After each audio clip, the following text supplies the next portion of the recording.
असर नहीं मैं खाने में जितनी हम छोड़ दिया करते थे पैमाने में।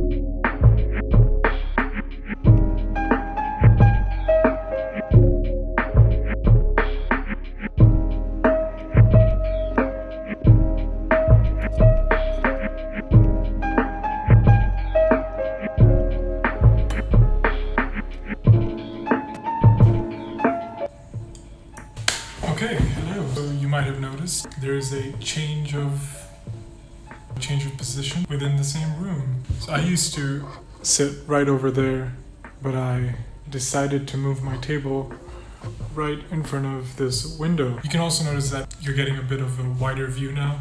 I got a clip-on wide-angle lens for my iPhone, so that helps. Today, I wanted to talk about something that is a point of contention for people who are outside of the specialty coffee realm, who are just your everyday average people who want better coffee. But at the same time, when they come across fancy videos and photos on Instagram or YouTube of fancy coffee preparation, they get confused with the scales, the gooseneck kettles, the little refractometers, the sifting stuff, and I guess this is more so just to give more confidence. Yeah, this is just to make it very clear to anyone who wants to make better coffee at home that you do not need fancy, expensive equipment to make good coffee. This comes with a caveat. Yes, sometimes good equipment, for example, good grinders, are expensive.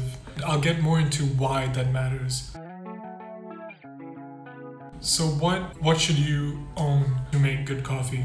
Most of you, I would assume, probably already have a French press at home. Sort of looks like what you saw in the intro of the video. Or some of you already have a Moka Pot, which looks like this. For those are usually the cheapest and usually the most common ones you can find. Generally, when I speak, I have a Pakistani audience in mind. You can find this stuff online. You can go on to Nomad, get it from there. Nomad is a bit more expensive, but yeah, there's a lot of online resources where you can get a Moka Pot or a French press from. These are the cheapest, or a V60 as well.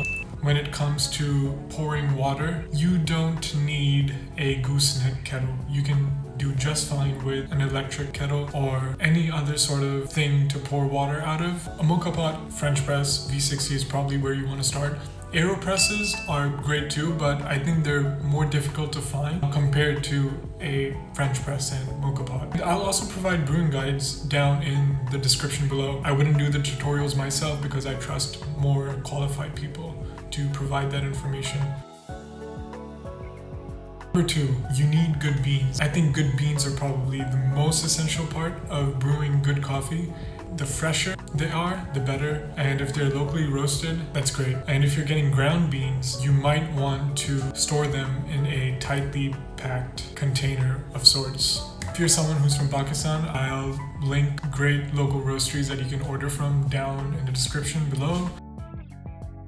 Number 3, if you are looking to invest into something else and if you want to push your taste buds to the next level, buy a good grinder. Now, a good grinder is a burr grinder, which is very different from a blade grinder.